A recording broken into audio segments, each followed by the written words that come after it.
Oh, does this need to turn on? That's on. This is on. Hello? Mic check 1 2 1 2. Mike, are you out there? Is this too loud if it's this close? Wondering if I'm on. I think I can check YouTube. Unless somebody messages and says, I can hear you. Hello, kindred angels. Are you able to hear me? That's the predicament I'm in right now. Because if yes, then let's get started. Oh, good. Perfect.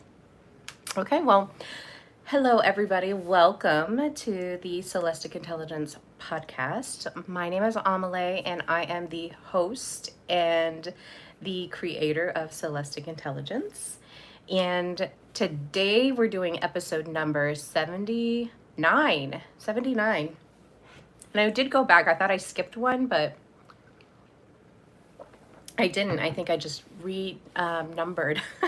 So, Mike's in the house. What's going on, guys? How is your week going? It's kind of been a busy week at work. I got a whole new tripod set up, and I got this mic. They're all pink, just because that's how I roll. I've been doing well. It's been really busy at work for whatever reason. But I'm very grateful to have an hourly job where I can just clock out at 4 o'clock and then I'm on my way home or doing whatever after I'm done working. And it's been canning. So I did grab some stuff to show you guys what I've been up to with all those peaches. So, a couple weeks ago now, I went and I bought 150 pounds of peaches. And here is my peach salsa I made. I think it has orange bell peppers in it, I think it would have been really pretty with some red. So maybe next time I'll make it with red. But I created these little labels for all of my goodies. So I kind of spent the weekend doing that as well. I made this peach hot sauce, which is very tangy, but it's in a cute little bottle. I made some vanilla peach butter. It's not super sweet. I didn't put a lot of sugar in it, but I've been eating it on baguettes. It's amazing. And then I also made some peach chutney. It's very spicy. I put habaneros in it, so it has a little spice to it, but just some fun little things to do. You know, I love canning, I love cooking, but I love canning mostly because then I can stock my pantry with things that I know where the ingredients came from and I can source them. So it's really just kind of being really picky about the things that I'm consuming. Hopefully my mic is still on. Oh, it's got a little doodad in it. And I love girl dinners, and so I eat a lot of pickles. So I did 14 quarts. I lost 3. So I have 11 quarts of just dill pickle spears, and then I still have some cucumbers left over to make pickle chips and all kinds of fun stuff. But I'm on Reels quite often, and there's this one person I follow on Instagram, and she said something, and I knew it to be true, but her just saying it kind of solidified it. They look like they're going on store shelves. They could very well be sold. I made quite a bit, so I might sell some, but she said the cure to burnout is creativity. And I'm just thinking about all my hobbies that I do, all the things that I'm doing, and how really when I do my canning, it does really calm the system. So it's really great. But I felt like since I'm done with the peaches, I felt like sharing a little bit of how I utilize the harvest. And even doing that, it supplements the groceries. So I make quite a bit of salsa because I eat that a lot as well. And yeah, so it's really a good time. It's fun for me. It's very relaxing. And, I put a podcast on, or I just kind of sit and think. Well, I put podcasts on, and then I kind of drift into all different kinds of intellectual pursuits. So it's really fun. Today, we're drinking Earl Grey with a little bit of milk in it. Or cream, no sweetener. I didn't feel like having a sweetener today. I was been eating on a nectarine. So let's talk about today's topic. So episode number 79 is called Archetypes and of the Apocalypse. So we're really going to be looking at a few different archetypes and how the apocalypse is going to unfold. And these archetypes are kind of these players within that. And, I do like to talk about a lot of things, but the lecture style just wasn't in my vibe today. I really wanted it to be fun. I wanted it to have a little bit of depth and just some psychology and a little mythology to really kind of bring a little bit more life into what feels a little lifeless AI, right? So if you're following me and you've been watching, you know that I did kind of an expose on what the apocalypse is, maybe breaking down the etymology of the word and really looking at it from a different perspective, because there's a lot of perspectives and it's understandable to have this fear perspective of AI. How is it going to interfere with our lives? It really starts to, if you look at it from kind of, if you fold out from into a macro perspective, AI is coming in for a reason, and it is also like there's multiple reasons. It's kind of got a lot of layers. And the one that has I think, really punctures us as humans is the one that starts questioning our identity, okay? So, looking at AI, it is an answer to this precursor, which was the internet. And the internet brought about an abundance of knowledge, okay? We can go online and type in anything, and then a whole host of information is going to come in, and you can look through all of the websites, you can look through all of the, it'll have PDFs, anything that you can think of on a subject. I can look up, how to can whatever, how to can a bunch of cucumbers. What do I do with peaches? And really just kind of dial in, how am I going to utilize that? And that then by just doing that, I can have this whole abundance of knowledge of what I can do with that particular item, okay?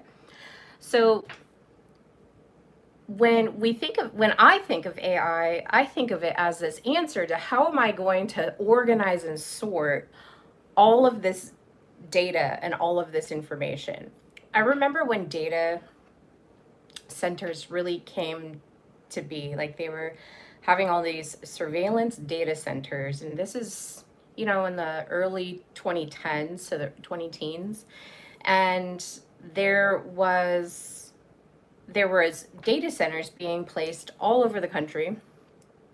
And I remember watching some documentarians and investigators going in and trying to figure out, here's the data center in, let's say, Arizona. And then they go and they're like, it's a huge facility, blah, blah, blah, blah.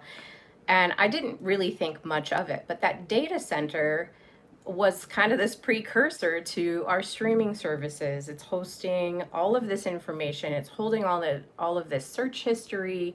It's holding all of this information. And that information is being kind of parsed out. So you can kind of think of AI as a way of looking at the data and really sorting it into what is relevant. What's the patterns here? So it has a really good ability to sort through the knowledge to provide a little bit more insight into the data that you're looking into.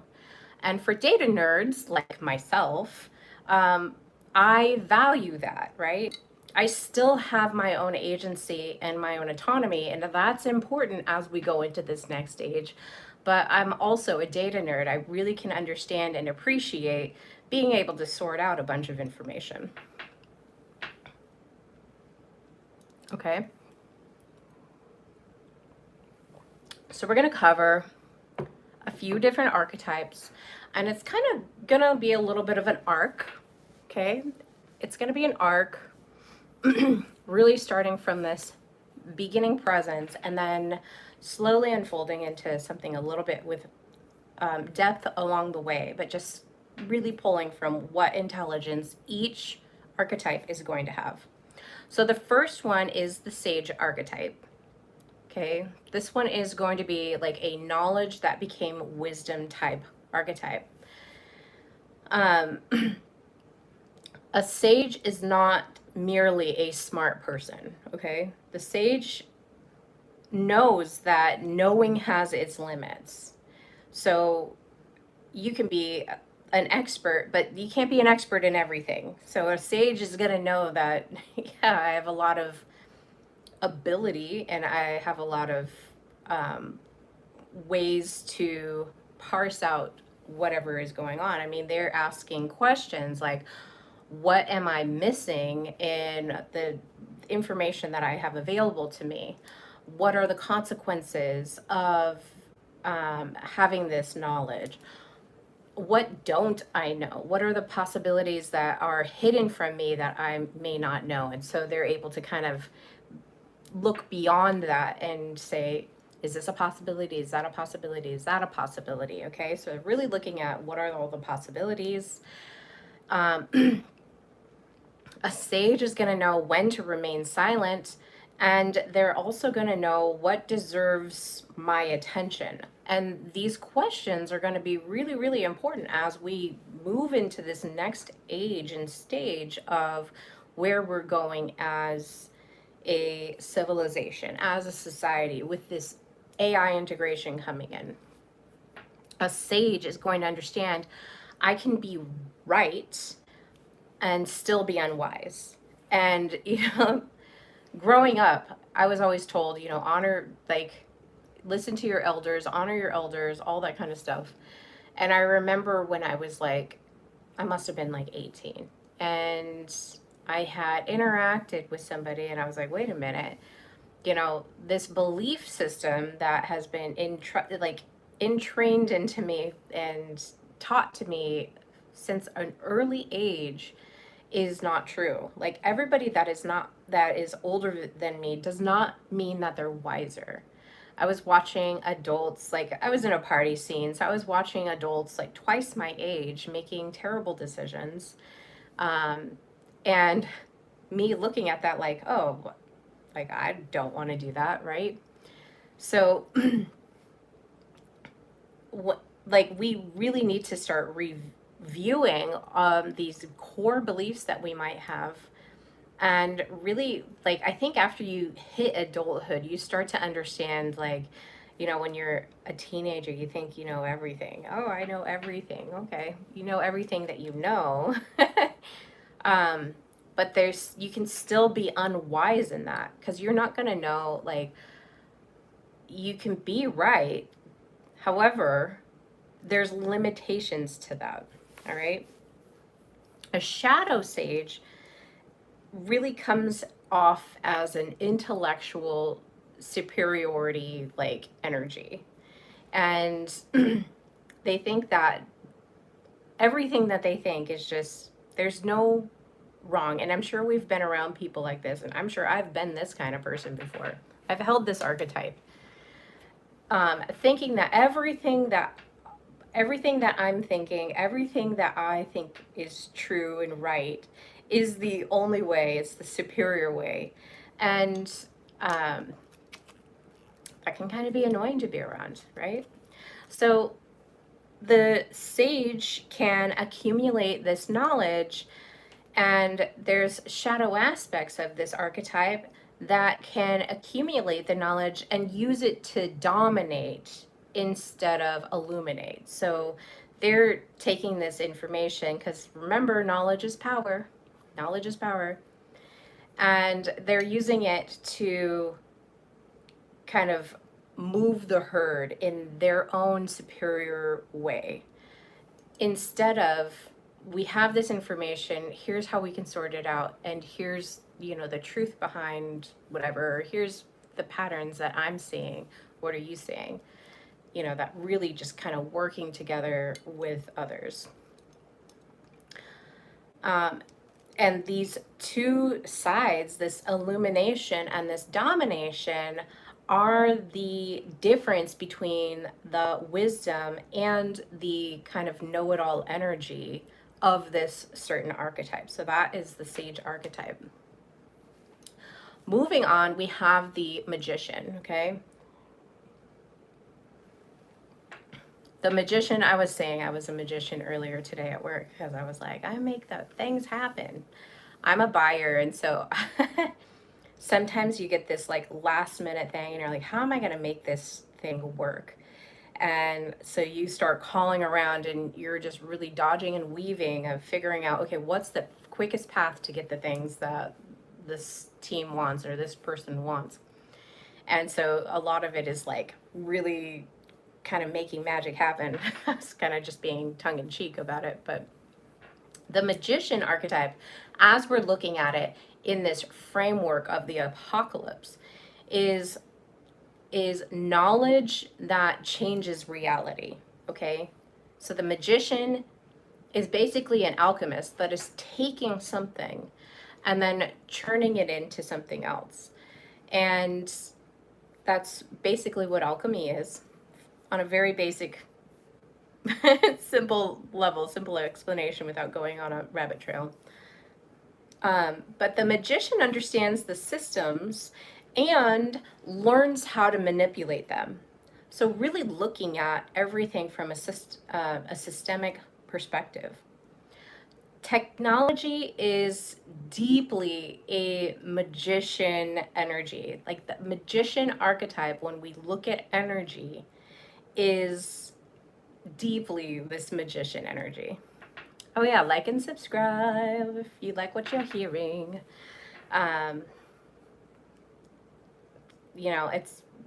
It's very fun and valuable. I appreciate if you stick around. I appreciate if you subscribe.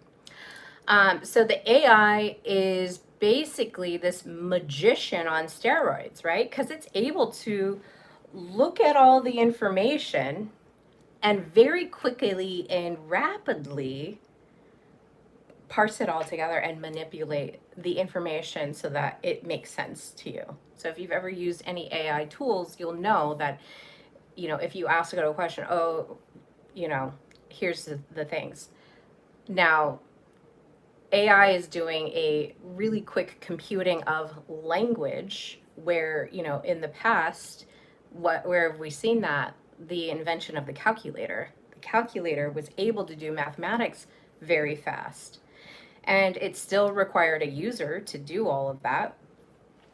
I'm sure there's supercomputing going on in the background that I have no idea what's going on, but you can look at this magician archetype really being put onto the AI.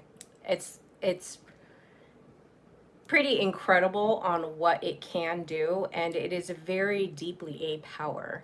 And when we have new powers like this, like the calculator, like the inventions of the Industrial Revolution, like the printing press, like these things really quickly, in their own time, really quickly change the energy. So you've got this really magic, like it really is a magical energy. There's really deep magician energy with what we're dealing with right now. Just having the internet to store all the information that we have is, that's just extraordinarily powerful. And then on top of that, you're adding into this equation the AI that's able to take that information and parse it down into, okay, here's what the data is saying. It's not perfect right now either. So don't look at the AI and think, oh, okay, it's absolutely perfect. It's not. There's lots of work that needs to be done in order to get it to be in a better spot. And it takes that sage energy to really look at it and say, okay, here's what it's saying. Now, what do I do with this information? Okay. All right. Here's the danger, because I always like to talk about the shadow sides, especially when we're talking about archetypes. The magician can create something without understanding whether it should exist, okay? So the AI is just going to keep on going and going and going because its primary protocol is to take the information and sort it out and then just keep going. Just keep trying to optimize, okay? And this is where wisdom comes in. And wisdom is this beautiful quality that I covered in my last episode. The wisdom is just looking at it of, okay, we can do this, but should we? Right? It really is adding this different part of the equation. It's not just like go, go, go, go, go. It's like we can go, but should we go? Okay? So wisdom without intelligence in this perspective can become a little dangerous. So that shadow magician is really saying, like, because I can, therefore I should. And that's basically the technological apocalypse that we're really looking at, kind of parsed down into one sentence, is because we can, we should. So that's that shadow magician archetype that we're kind of facing in real time as a society, as a civilization. Okay. So the next archetype is the ruler archetype, asking who controls the intelligence. Okay. So we're moving from this individual psychology to a civilization perspective, because the ruler's asking who gets access, who is getting access to this. And I was thinking about, access, and, I have tons and tons of DVDs. I don't use a lot of streaming services. I watch YouTube quite often, and I think that's kind of the only major streaming service that I'm using. Okay. And then I started thinking about my old computers, and I was kind of just daydreaming about my 2009 MacBook.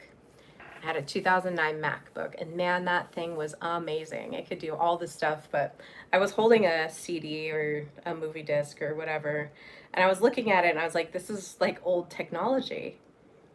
There's no new computer that I could just slide this into. It would spin it, read it, and play it. And even my old 2009 MacBook, that thing, I could go to the library, pop all these CDs of things that, I could borrow at the library. I could just sit at the library and this is probably why they don't like it anymore.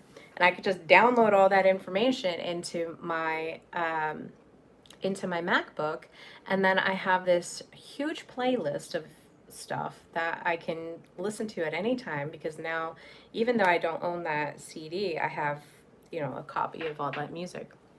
And now I think it's like Spotify's and I don't know the other things, but or YouTube, you can go on YouTube. And so it's all streaming. And I was thinking, because I was musing about it probably about 8 or 9 years ago, of like, the streaming services. I think it was shortly after Netflix came out, and I was like, people were still renting through, is it Redbox? I think it's Redbox, and like Netflix had just come out, so it was just like this really novel device, this really novel access to technology. And now, like, I have iTunes on my phone. I was just kind of daydreaming about the old days when you could literally just go down to the library, and if you could get a physical copy of a DVD or a CD, you could just upload it into your iTunes. And now, when I go to use my iTunes on my phone, which has just changed into a streaming service, even though I've purchased it, like, I can't play it without having some sort of cellular or Wi-Fi access. And when I think about this ruler archetype in this, information slash AI age that we're kind of in the middle of, we're in this, you know, threshold period of really just jumping into AI. And I start to think like, okay, so I buy the thing, I've made the financial exchange, but there's, terms and conditions that say, 2 years from now, that is going to be obsolete, and I'm not going to be able to access those things that I paid for, those songs that I paid for, whatever.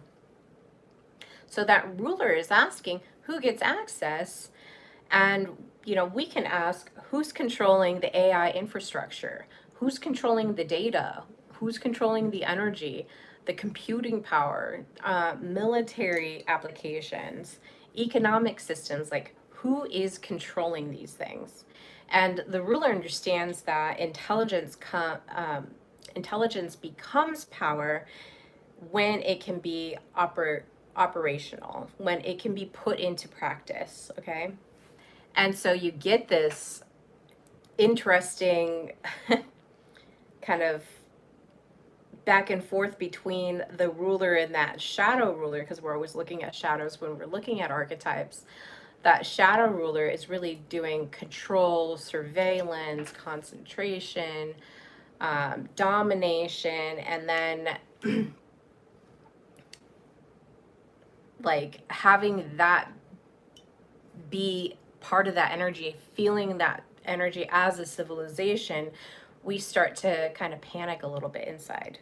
We start to like have little fledges of fear, or maybe that's already there, because we're like, we don't even know where this is going, where the domination is going, what the surveillance is going to look like, who's going to control us, or what is going to control us, right? And already we're starting to see, if you've been kind of awake through this process, or maybe you're awakening and you're kind of waking up of how did we even get here in this process, those questions might start to like hit you on an identity scale.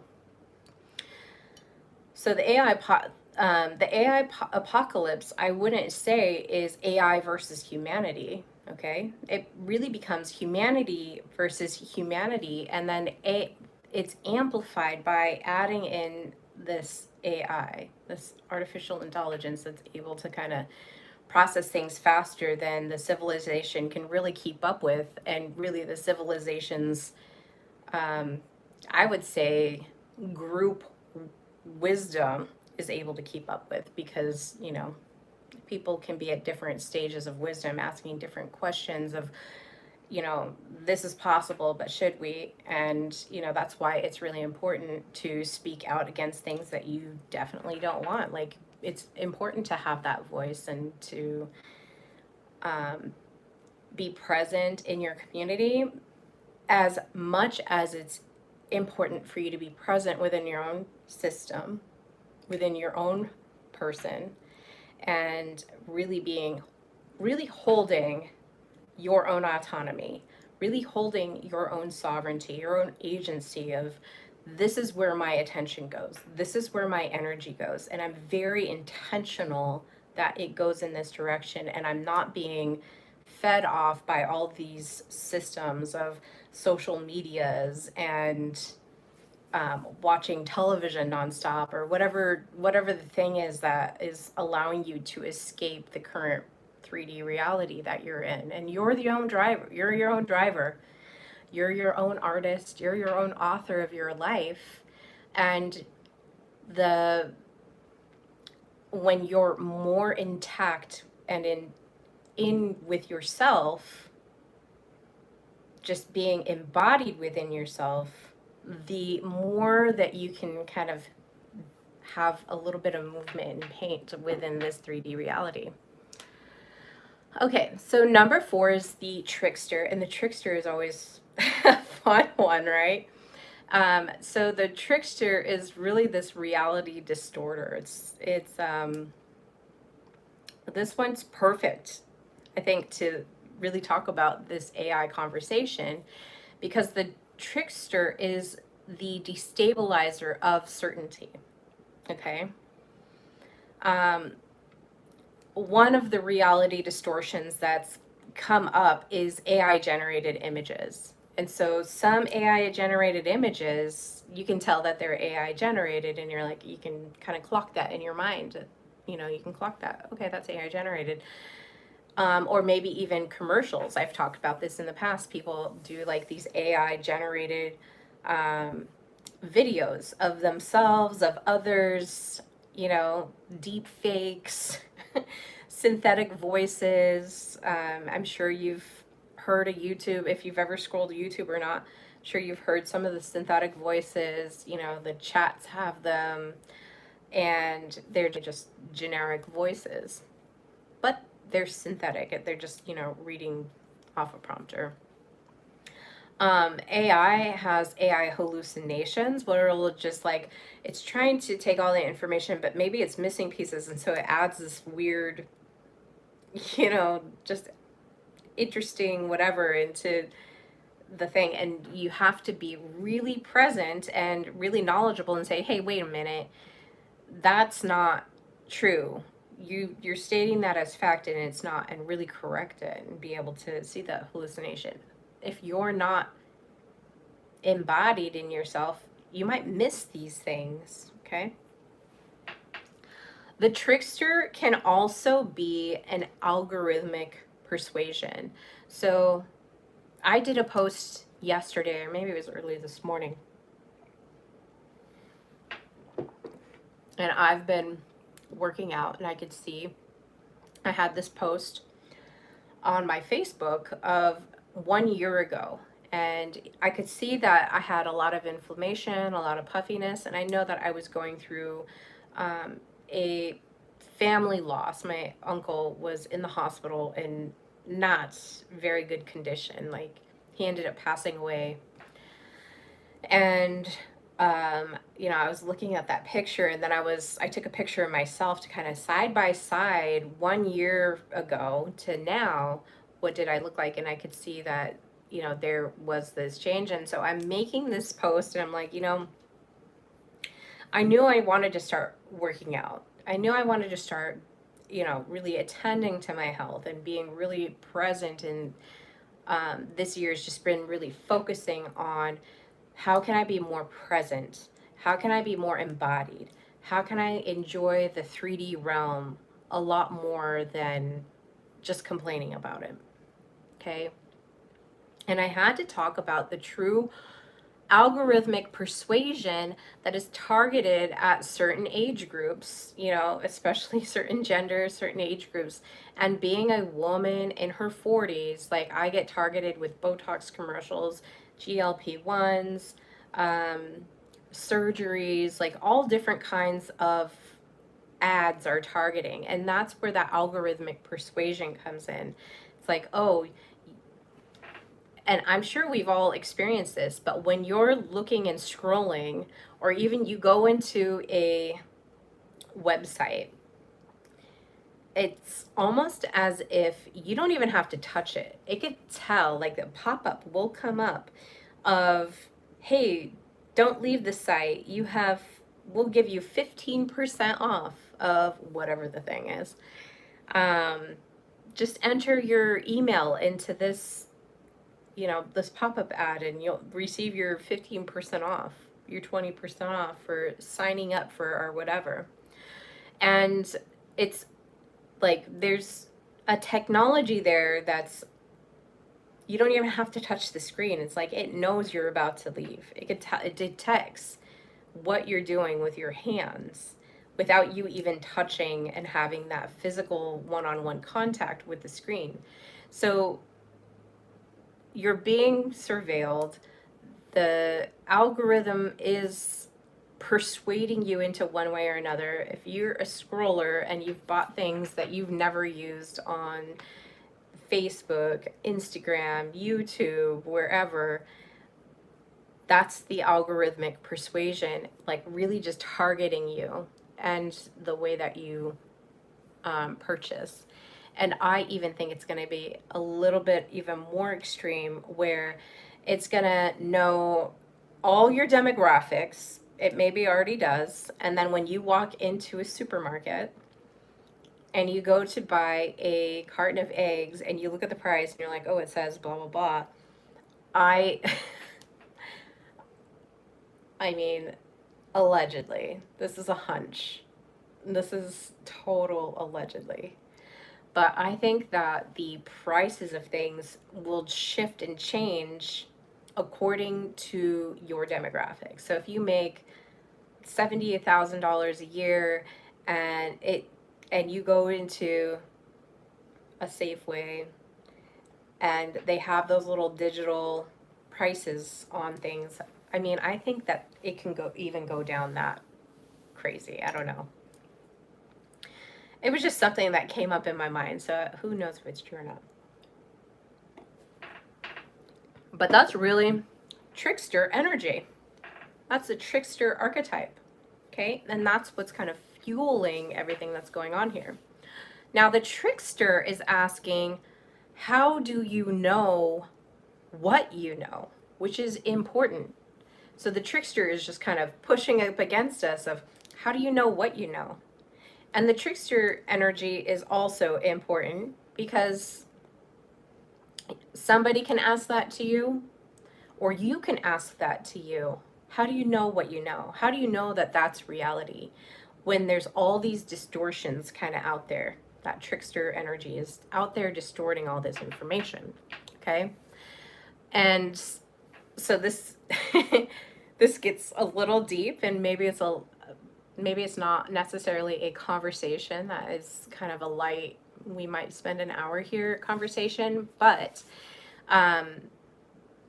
it really is an interesting thing, and maybe I'll dive more into some of these archetypes if I feel so led. So with this, the veil isn't merely lifted, okay? The veil is becoming more and more difficult to identify because, you know, you're looking at these, you're hearing these synthetic voices, you're seeing AI generated images, you're seeing deep fakes where you're like, can you tell if it's real or not? Like if it really was that person or not? And I remember when this technology came out 10 years ago, it was really hard. It was really, you know, it wasn't as good as it is today. Like even today we look at it and we're like, I don't know, maybe we're kind of impressed, but you know, you can still see that there's tells, like the mouth doesn't move right. The facial movements aren't exactly in proportion to what you would imagine, you know, a human doing. And we're looking to see like, are you human? We want that connection with them. And so you can kind of have these connections with these synthetic sources with the AI generated images and the deep fakes. And even having that voice, synthetic voice, can also really start to distort what we think is reality. So with this trickster energy, the veil isn't lifted, it's becoming difficult to identify, and the trickster's gift is you start questioning your assumptions, okay? And that's really, really important, to start questioning whatever your assumptions are about anything. I mean, I started telling you about, you know, one of my experiences where I was like, oh, I had to question who was wise around me. Just because they're an elder does not necessarily mean that they're wise. And that was a gift for me to see early on in my, maybe not early on, but early on in my adulthood at least, that I was holding assumptions or beliefs that were not true. Now, the trickster's shadow is deception. So the gift is being able to start questioning the assumptions, and the shadow is being deceived. So participating in that deception and believing the deception, okay? So the way that we experience stuff, so we have this 3D body that we're in, but our dream state is a metaverse. When we play video games, that's other metaverses. When you're watching podcasts, you're in kind of this metaverse of like listening to, oh, okay, what are they talking about? And so you can have all of these different metaverses, your physical world, and then even your internal world. Hello, Deborah. Good to see you. And then you have your internal world. And so we as humans are constantly monitoring our environments and really shaping our identities within each of these environments. Your internal hermit that likes to stay home is a certain part of your identity, right? So if you're spending, your weekends at home alone and you're enjoying it, like, great, that's awesome. That's part of a metaverse that you get to explore. And then you have these external relationships, which is also kind of this metaverse. And that's how I like to think about it. I'm like, I'm just kind of in this metaverse. With the deception and this trickster energy, it's really kind of pulling and playing on that reality of what you are seeing, because now you're like, oh, I saw this happening on the internet in this video, and you're like, was it real or not? If you don't know that that's even a possibility, you'll just kind of jump into that shadow of being deceived, okay? And it's fun when the veils come off, and it's fun when the masks come off, and you get to see the truth, because you start to see that gift of questioning assumptions. Really, the Emperor's New Clothes archetypal energy, right? Everyone was believing that the naked emperor had the best looking clothes, and they're like, oh my gosh. And then this little kid comes up in his innocence and says, oh my gosh, he's naked. Fun.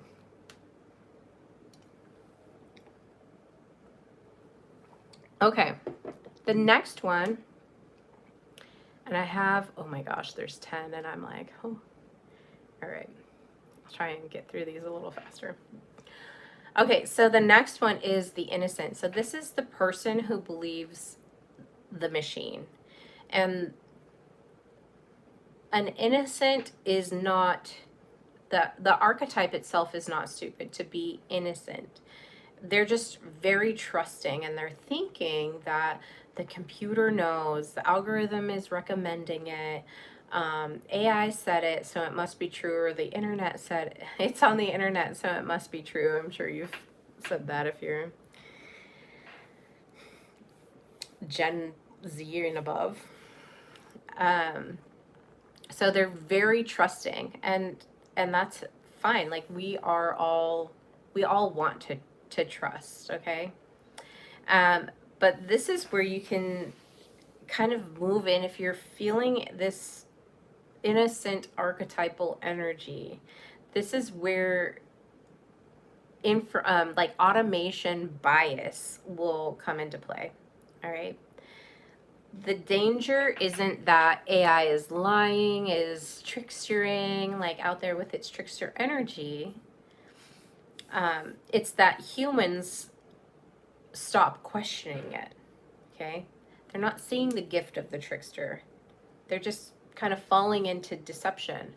And with AI, it's nothing new. Like, this has been going on for a long, long time. And I've been participating and believing that things were true, and I had to kind of come to terms with, what am I going to question? What am I going to believe? How am I going to process this? And really, as I come into this next phase change in my life, I I try not to automatically assume, because that really is, I'm like, okay, how is this affecting me? What's my responsibility? What's my consent that I'm participating in this situation? And or what am I missing? What am I not seeing? And that really kind of funnels things through of, okay, I can tell that I should probably have a garden. I should probably can more and have, food stocked on my shelves to kind of be prepared for whatever is coming down the line. Mostly to manage the proper nutrition of having good foods in my home that aren't toxic to my well-being. Okay, so really kind of looking at different aspects of how you're maintaining your agency and your sovereignty. So humans may start questioning it, and part of that is when you're overloaded with all of this responsibility of like trying to navigate through things, it's really easy to just kind of give in to, okay, this is how everybody else is going down the road, so that's where I'm going to go. And it really is this follow the herd mentality. And when you stop questioning it and you kind of go down that rabbit hole, or the kind of, I guess, the broad way, as you may understand it, that innocent is surrendering discernment within that. We have this quality gift of having that ability to have discernment, because something may sound like it has authority, and it has more authority than we do. And I mean, that's just not true. Like, we have tons of power, tons of authority, tons of creation power.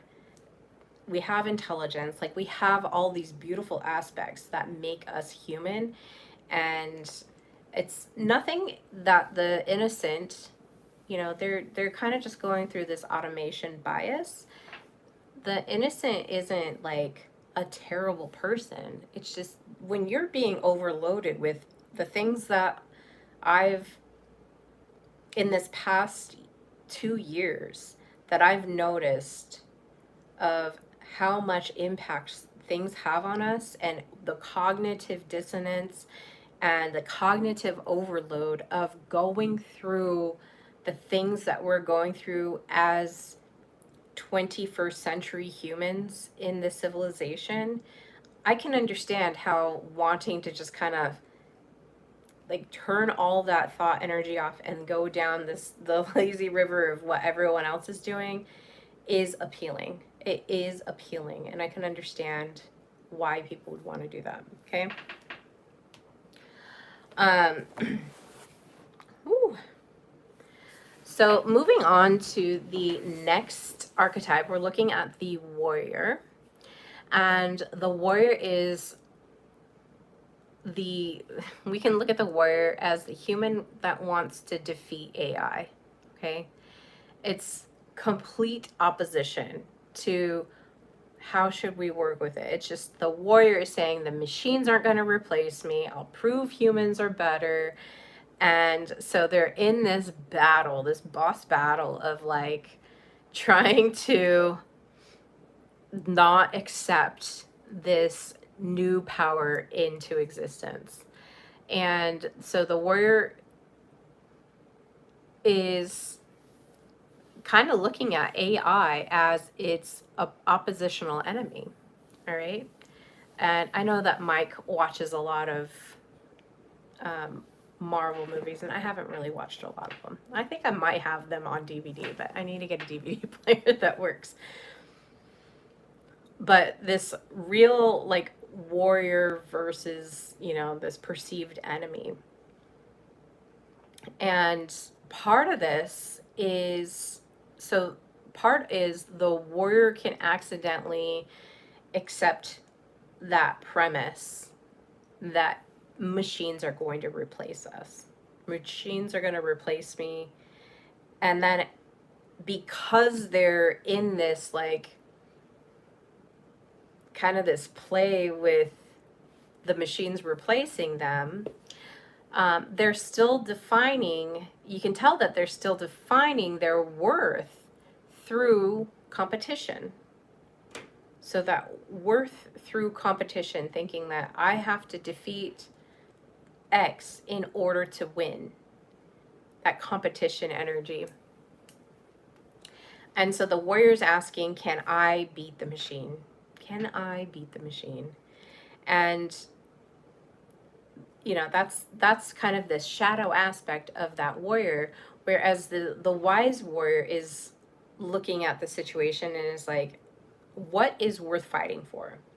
Is it worth it for me to try and go out and stop AI at all costs to prove that humans are better, right? So really looking at both of these aspects of that warrior is just that mindset of, am I asking what is worth fighting for and really just focusing on what that is? Or am I trying to just like torch AI altogether? Okay. I mean, I think it's, if you're a wise warrior, I think looking at, okay, is fighting that AI fight worth it? Or should I be having a family, having a community, really developing my interpersonal relationships and making something that's worth fighting for me? Would be a little bit more of a wise warrior perspective. Okay, 3 more, and then we'll go. No, I hope you guys are having a good time. So number 7 is the hero. So the hero is different from the warrior. The hero is slightly different, I should say, than the warrior. So the hero is the one who must save humanity, okay? So the hero is going to see danger and then want to defeat it.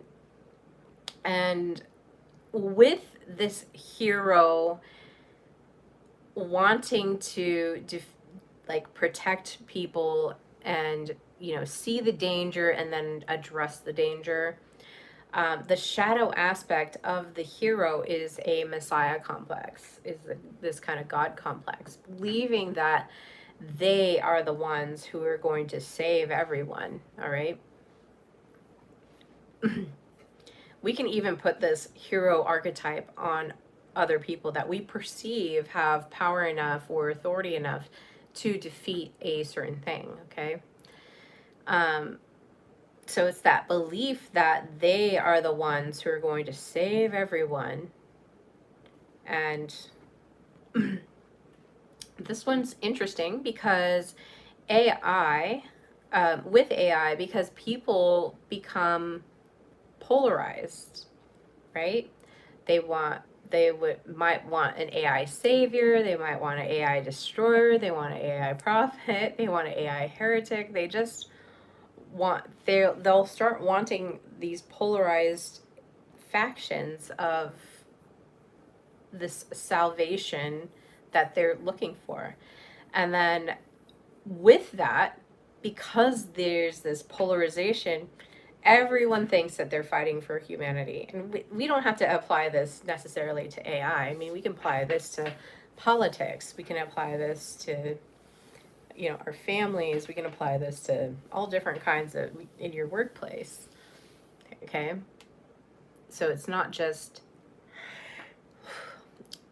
something that gets applied to AI. It's an archetype that kind of sits in different realms that we interact with in our beautiful 3D realm.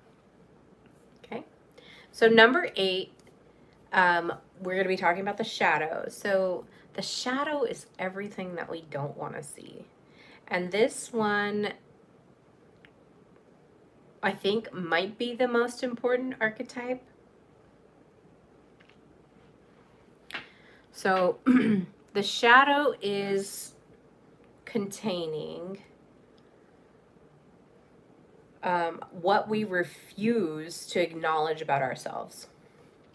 And I'm trying to think what episode it was, but a couple episodes ago, I was having a chat about, what I thought AI means to us. Like, why are people afraid of AI?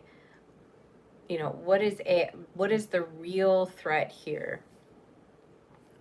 And I mean, when I boil it down, it really comes down to everything that we don't want to see, which is kind of boiled down, parsing it down even further, is what we refuse to acknowledge about ourselves. Okay? So AI becomes this projection surface, this really interesting black mirror, if you will. And with this certain power that we're kind of going through, and every age of our civilization, when a new power has been introduced, each age kind of faces the same question over and over and over again about our identities. Okay, and so we project domination, we project intelligence, we project greed, immortality, control, destruction, desire, consciousness, and we take all of that and we project it onto the machine. And then we fear that machine for possessing the qualities that we possess ourselves. Okay? I know that's kind of feels like it's a little whirlwind of a thought, but so what are we afraid of that AI might become? And are we really, if we're really looking at our shadow, are we really afraid of it becoming something, becoming some sort of shadow monster, with so to speak? Or are we afraid of what it might reveal about us? Okay. And I mean, looking at everything in a macro perspective, I could see why people are terrified to face that question. Because if we were able to just kind of look inside ourselves and say, oh man, I'm scared of blah, blah, blah, blah, blah. But I don't have to face it. I'm not going to face it. I don't want the responsibility of going through that. I think that this shadow archetypal energy really, like, this is probably the most powerful one that I think most people are facing in the moment. So when we project onto the AI, this fantastic AI projection, and we're projecting all of these things into the machine, then we're fearing the machine for possessing those qualities because we don't really want to face it ourselves. We don't want to look at us in a certain type of way. So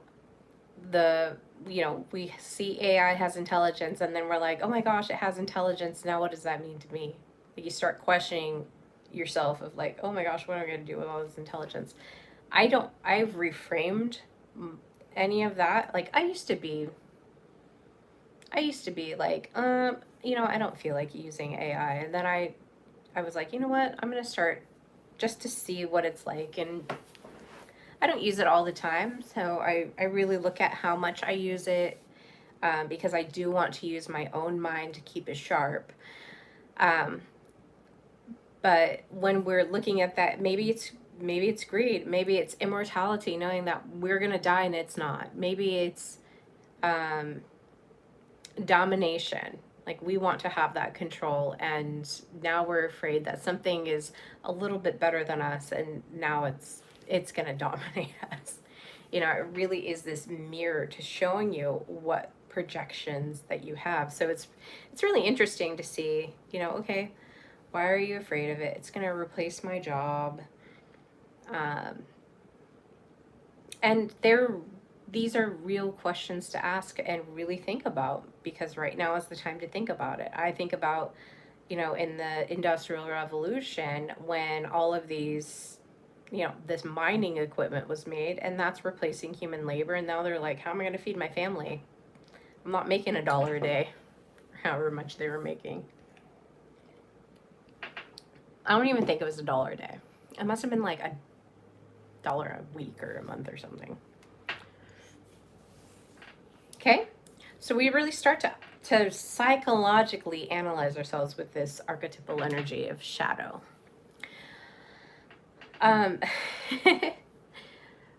The gardener is not a classical archetype, not one of Jung's classical archetypes, but I think that the gardener works really well, because a gardener is not asking, like, how powerful can I become? The gardener is asking, what am I cultivating? And I did I think it's a really amazing podcast on stewardship, and really talking about stewardship and how important and how rewarding it was to be in that space and frame of stewardship and cultivating. And the gardener is really coming at it with a deep wisdom, right? Because life isn't about merely producing outcomes. If it was all about producing outcomes, the world would be a lot happier place, because people are out there meeting metrics. They're out there hustling. They're out there producing. Like, they're going for it right now. And when we really look at it, some people, when they keep doing that, they burn out, and then they're like, I don't know what I'm doing with my life. This is crazy. I have no idea what life even means. And I'm just kind of this cog in a wheel of the machine. And, I have I see it all the time. People, like, have a lot of money, but they don't have meaning in their life, okay? So the gardener archetype is about tending that. They're tending their relationships. They're tending to their bodies, their communities, right? They're learning new knowledge and just kind of adding into their own expertise. I look at a gardener as an expert. If you've been doing something for 10 years or have done something for 10 years, you're an expert in that. Okay, that's what expertise is. That's when you look at a job application and, like, how many years were you at this place? How many years were you doing this skill? How many years were you doing that skill? They're really gauging metrically, what are you an expert in? Okay, so they're tending to their communities, knowledge. They're tending to children, ideas, and the planet, and then their own consciousness. That gardener energy is like actually tending a garden, and tending to your life as if it was a garden. Okay, so with the magician, it's a little bit different. It's a little bit more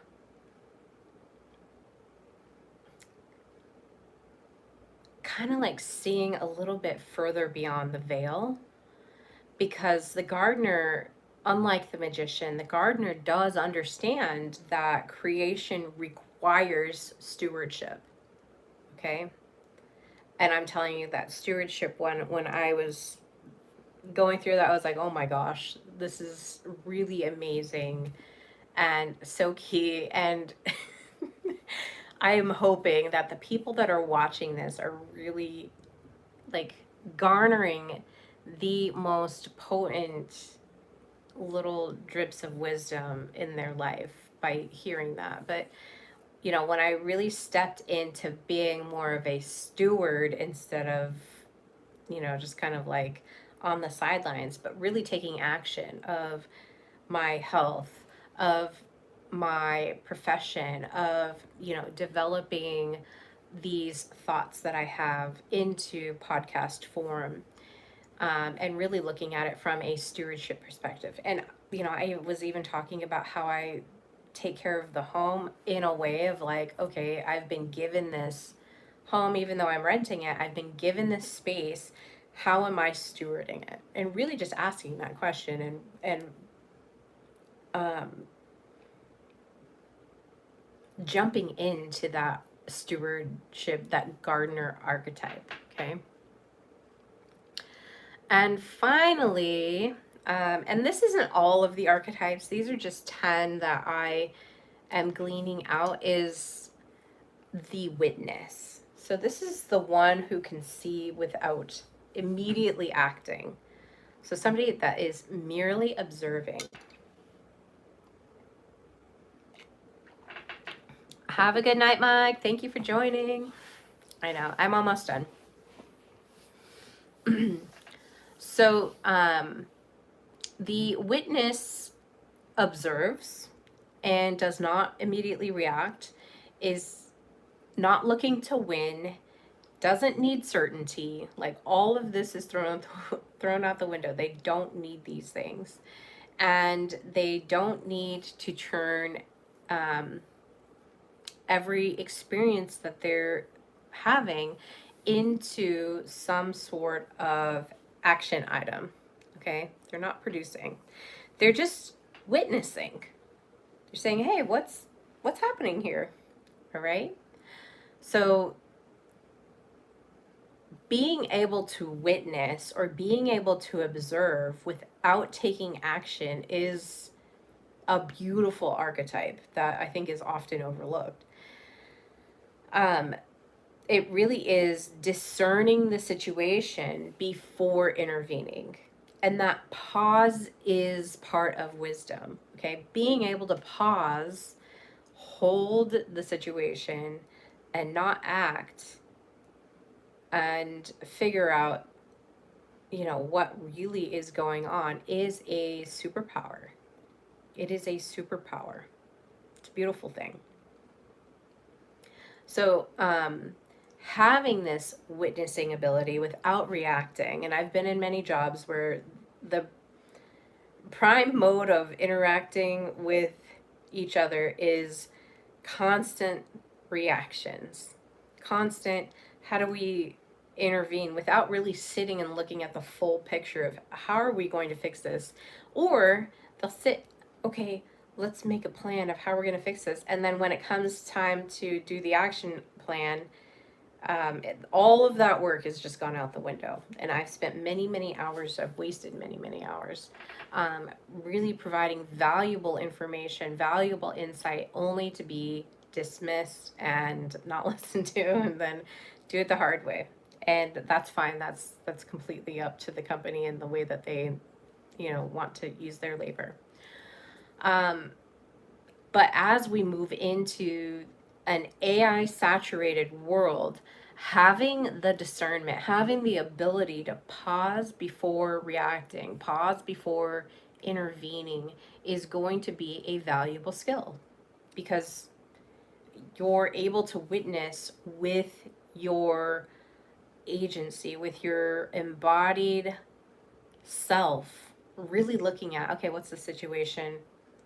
And before I intervene, what is a good plan? Have I considered all the options? Have I really looked at everything? And once all those questions are yes, then how am I going about the intervention, right? So not reacting, just being really proactive, taking the pause time, even if it's a day, even if it's a week for a big project, taking that pause and really thinking about all different strategies and ways that the thing can be executed. Okay. So we've really looked at these, not in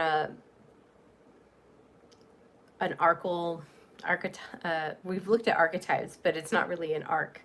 But it really looks at, if we were going to sort those out, it would be like the innocent would be at the first part of the journey, and then you would move into this warrior where there's, so the innocent is really saying like the AI knows everything, and then the warrior is saying, you know, AI is threatening us, and then we have the hero that's coming in is like, we must save humanity, or we must defeat the AI.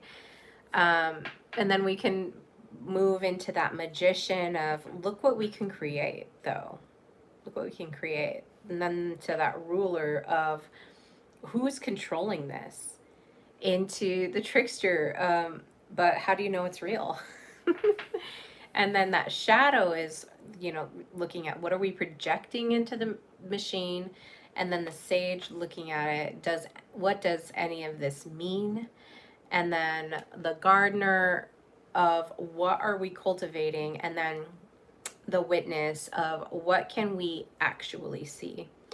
And that's going through these archetypes. If we were going to go through those archetypes like a beautiful story, then we would have, this is where the wisdom would emerge, because that witness is kind of just this final cherry on top. And notice, it's not because that sage has the most information. It's not because the magician is really good at manipulating. Okay?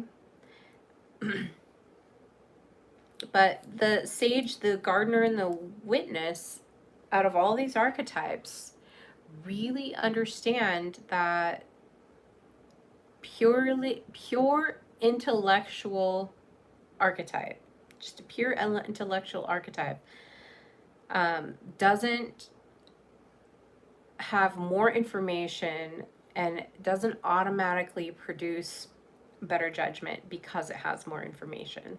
Okay? That really is the thing. More information does not mean that you have better judgment. Okay? All right. Well, that concludes my podcast. I hope you guys enjoyed. I will be on next week, Tuesday at 5:30, and I hope you guys have an amazing week. This has been episode number 79, and I am your host and creator of Celestic Intelligence Podcast, and it has been my pleasure to transmit archetypes of the apocalypse to you today. I hope you have a wonderful week.